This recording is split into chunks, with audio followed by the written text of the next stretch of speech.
वेळणेश्वर महादेवाचं दर्शन घेऊन पुढं हेदवीचा दशभुजा गणपती आणि त्यानंतर येऊन पोचलो आहोत हेदवीच्या या फेसाळणाऱ्या लाटा जिथं खडकाला धडकतात त्या ठिकाणी. कारण या धडकणाऱ्या लाटांमुळं इथे एक अनोखी घळ निर्माण झाली आहे, ती आपल्याला पाहायची आहेत.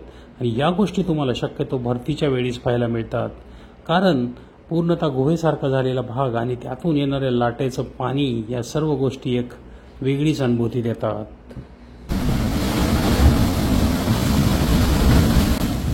हे अनोखं दृश्य पाहिल्यानंतर आता आपण निघालो तौसाळ जेट्टीकडे, जी जेट्टी शास्त्री नदीतून पलीकडे जयगड किल्ल्याकडे आपल्या लॉन्चमधून घेऊन जाते. परंतु त्याच्याच अलीकडे उजव्या बाजूला तुम्हाला ही तटबंदी नजरेस पडते. ही तटबंदी आहे एका अपरिचित किल्ल्याची. त्या किल्ल्याचं नाव आहे किल्ले विजयगड. नमस्कार मित्रांनो, नदीच्या दोन्ही बाजूला दोन किल्ले आहेत. एक आहे जयगड आणि दुसरा आहे विजयगड. हा पाठीमागे दिसतोय बघा. पडझड झालेली आहे, परंतु इथं बरेचसे अवशेष आजही शाबूत आहेत. वरती भगवा ध्वज दिसतोय बघा या बाजूला. आणि आपण बोटीने पलीकडे जाणार आहोत, पण या किल्ल्यामध्ये काही अवशेष आहेत हे पाहण्याचा प्रयत्न करूया. इतिहासाला अनभिज्ञ असणाऱ्या अपरिचित किल्ल्यांची एक अनोखी दुनिया आहे. कारण याच्या इतिहासातील नोंदी फारशा उपलब्ध नसल्यामुळं इथं फारसे पर्यटकही येत नाही आहेत आणि आजूबाजूला राहणाऱ्या लोकांनाही या जागेबद्दल फारशी आस्था नसते. तरीही मावळ्यांच्या हातांनी आणि इतिहासाने रचलेला प्रत्येक कोरीव दगड हा इतिहासाचा तेवढाच मोठा आधारस्तंभ आहे, हे मात्र नक्की.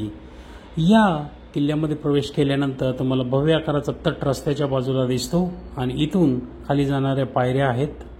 आतमध्ये बऱ्याच ठिकाणी तुम्हाला गवत आणि झाडं माजलेली असल्यामुळं इथं जाणं थोडंसं काळजीपूर्वक जावं लागतं. समुद्राच्या बाजूला ही तटबंदी बऱ्याच ठिकाणी आहे, परंतु त्याच्यावरती पूर्णतः झाडं वाढल्यामुळं तिथं जाता येणंही शक्य नाही आहे. परंतु जसं सुरुवातीला सांगितलं की या किल्ल्यांची जरी पडझड झाली असली तरी इतिहासातील याचं महत्त्व मात्र आपणहून कमी करता कामा नये, हे मात्र नक्की.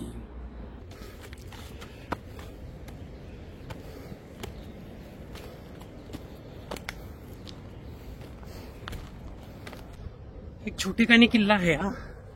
मी तटावरून चाललोय. भक्कम आकाराची तटबंदी जिथे शाबूत आहे तिथं पाहायला मिळते, परंतु या रस्त्याकडेच्या दोन बुरुजांशिवाय फारसं काही इथं दिसत नाहीये. आणि या बुरुजाहून समोर दिसणारा खाडीचा परिसर आणि समुद्राचा काही भाग आणि समोरची जी टेकडी दिसते त्या टेकडीवरच आहे किल्ले जयगड. हा भव्य आकाराचा बुरुज. या बुरुजावरून नदीचा पाठीमागचा भाग, याच्यासह पाठीमागच्या डोंगरावरून खाली उतरणारी, कोकणाकडे उतरणारी वाट, या सर्व गोष्टी नजरेस पडतात. यावरून या बुरुजाचं, या किल्ल्याचंही एक विशेष महत्त्व होतं भौगोलिकदृष्ट्या, हे मात्र नक्की. आतमध्ये चौतऱ्यासारखे काही अवशेष दिसतात झाडाझुडपामध्ये झाकलेले.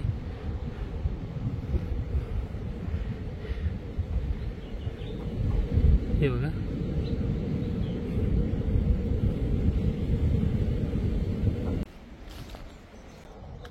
अवशेष फार शाबूत जरी नसले तरी एक किल्ल्याच्या आकाराची तुम्हाला व्यवस्थित कल्पना येईल. या प्रकारची तटबंदी आणि आतमध्ये वाड्यांचे अवशेष आहेत. भव्य आकाराची तटबंदी आजही एका बाजूला व्यवस्थित दिसते, परंतु तटबंदीवर अशा प्रकारची एवढी मोठी झाडं वाढलेत, त्यामुळे ते दुरुस्त करणं ही तेवढंच शक्य नाहीये. या बाजूला काही रचना दिसतात ओढ्यासारख्या, परंतु हा फारच दुर्लक्षित किल्ला झालाय. मी तटावरून चाललोय.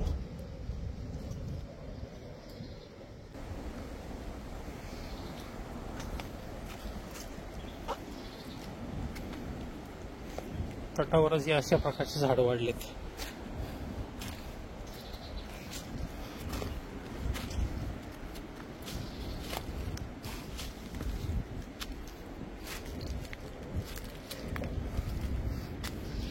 किल्ल्याची बांधणी ही जयगडप्रमाणे आदिलशाहीच्या काळात झाली असावी.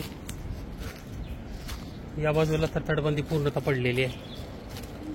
समोर समुद्र आहे. खाली जे चौतऱ्याचे अवशेष आहेत ते पाहण्याचा प्रयत्न करूया आपण.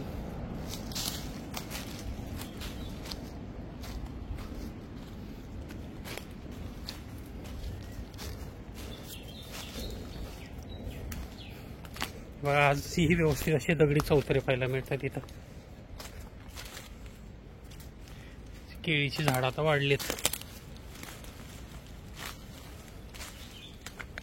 पूर्ण तटबंदी कोसळ चालली बघा. चौतरा भव्य आकाराचा चौतरा. इथं वाडे असावेत. या चौतऱ्यात आणखी काही मंदिरं वगैरे आणि ही तटबंदी. याच बाजूची भव्य आकाराची तटबंदी पाहायला मिळते. समुद्राच्या बाजूच्या तटबंदीमध्ये पूर्णतः भाग कोसळलेला आहे, त्यामुळं तर काही पाहता येत नाही. फारसं चौतरा आहे बघा. चौतऱ्याहून खाली पाहण्याचा प्रयत्न केला. खालच्या बाजूलाही काही चौतऱ्यांचे अवशेष दिसतात, काही बांधकामं. तर जाणंही शक्य नाही आहे, एवढी झाडं वगैरे माजलेली आहेत. जयगडच्या बरोबरीने नदीच्या पलीकडे बांधलेला किल्ला आहे. याचं महत्त्वही त्या काळी तेवढंच असावं, कारण शास्त्री नदीमधून होणारा व्यापार दोन्ही बाजूनी लक्ष ठेवण्यासाठी या किल्ल्याची निर्मिती. त्या किल्ल्याप्रमाणे याची आदिलशाहीत पुढं मराठ्यांनी हा किल्ला जयगडप्रमाणे हाही जिंकून घेतला असावा. पेशवाईच्या काळात अंग्रेजांच्या काळात विशेष करून या दोन्ही किल्ल्यांना एक विशेष महत्त्व होतं. कान्होजी अंग्रेजांच्या काळात ज्यावेळी त्यांनी समुद्रावरती आपलं वर्चस्व प्रस्थापित केलं होतं, असा हा 17व्या शतकात बऱ्यापैकी याच्या किल्ल्यांवरचा इतिहास सापडतो. त्यापूर्वीही असेल, कारण बांधकाम याचं साधारणतः 16व्या शतकातील वाटतं. पुढे आदिलशहानंतर मराठीशाही, पेशवे, यानंतर इंग्रज. पण त्या काळात फारसं काही महत्त्व किल्ल्यानं दिलं गेलं नसल्यामुळं त्याची पडझड झालेली दिसते.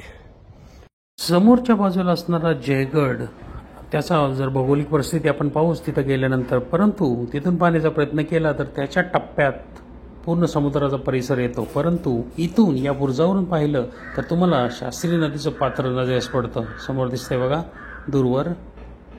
त्यामुळं येणारे शत्रू किंवा इथून जाणारा माल या सर्व गोष्टींवर, नदीवर लक्ष ठेवण्यासाठी या किल्ल्याची निर्मिती विजयगडची आणि समुद्रावर लक्ष ठेवण्यासाठी जयगड या किल्ल्याची निर्मिती. एक अनोखी भौगोलिक रचना इथं पाहायला मिळते. सह्याद्रीत जुळ्या किल्ल्यांची तुम्ही बरेच उदाहरणं पाहिली. चंदनवंदन आहे, निमगिरी चा जुळा किल्ला शिवनेरीच्या बाजूला असणार तोही माहिती आहे तुम्हाला. हनुमंतगड याच्या सह समुद्रकिनारे असणाऱ्या जुळ्या किल्ल्यांची उदाहरणं फार कमी आहेत. त्यातला हा जयगड आणि विजयगड. विजयगडचं फारसे अवशेष नसले तरी स्थान तुम्हाला दाखवतो.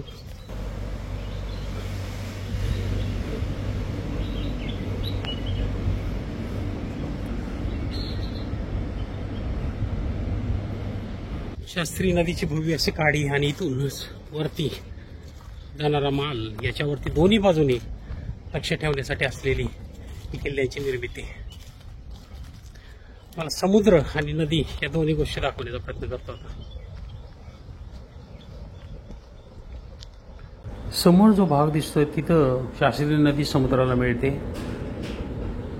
आणि इथून पाठीमाग खाडीचा परिसर, विस्तृत असा खाडीचा परिसर आहे. आपण तिथं गेल्यानंतर पाऊस त्या जेट्टीतूनच आपल्याला पलीकडे जायचं आहे जयगड किल्ल्याकडे.